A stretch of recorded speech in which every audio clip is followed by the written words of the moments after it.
News bell network మీడియాకు స్వాగతం. శ్రీకాకుళం నగరంలోని నాగావళి నదీ జల కాలుష్య సమస్యపై సిపిఎం నాయకులు వినూత్న రీతిలో నిరసన వ్యక్తం చేశారు.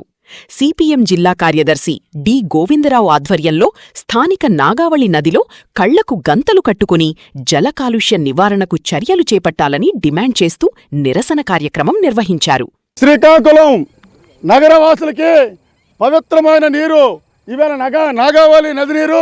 ఈవేళ నాగావళి నది నీరులో మొత్తం అంతా కూడా ఈ శ్రీకాకుళంలో 11 ప్రాంతాల నుంచి మురికి నీరు, సెప్టిక్ ట్యాంక్ వ్యర్థాలు, హాస్పిటల్ వ్యర్థాలతో ఈవేళ కలగా పొలగం చేసి ఈవేళ ఈ నీరంతా కూడా శ్రీకాకుళం నగరవాసులకి మురికి నీరు ఇస్తున్నారు.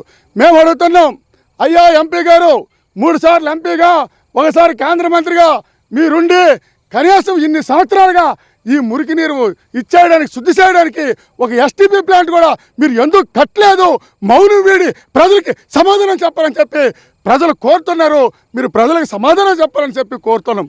అంతేకాదు, ఈరోజు మురికి నీరు ఇచ్చి ప్రజలు అనారోగ్యాన్ని పాలైపోయి ఇవాళ ప్రజలు తీవ్రమైన ఇబ్బందులు పడతారు. డయేరియా, జలుబు, దగ్గు, క్యాన్సరు, కిడ్నీ వ్యాధులు, గుండె వ్యాధులు వంటి భయంకరమైన వ్యాధులు ఇవాళ నగరవాసులు పడుతుంటే మీకు కనీసం పట్టదా అని మేము అడుగుతున్నాం.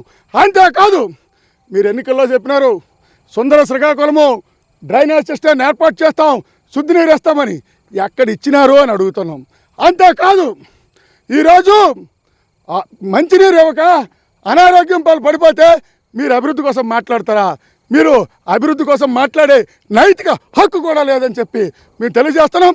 ఈరోజు పాలకులు ప్రజల కళ్ళు గంతలు కట్టి మురికి నీరు ఇస్తారని నిరసన తెలియజేస్తూ ఈవేళ కళ్ళకు గంతలు కట్టుకుని ధర్నా కార్యక్రమం చేయడం జరిగింది. భవిష్యత్తులో దశల వారి పోరాటాన్ని ఉధృతం చేస్తామని చెప్పి హెచ్చరిక చేస్తాం.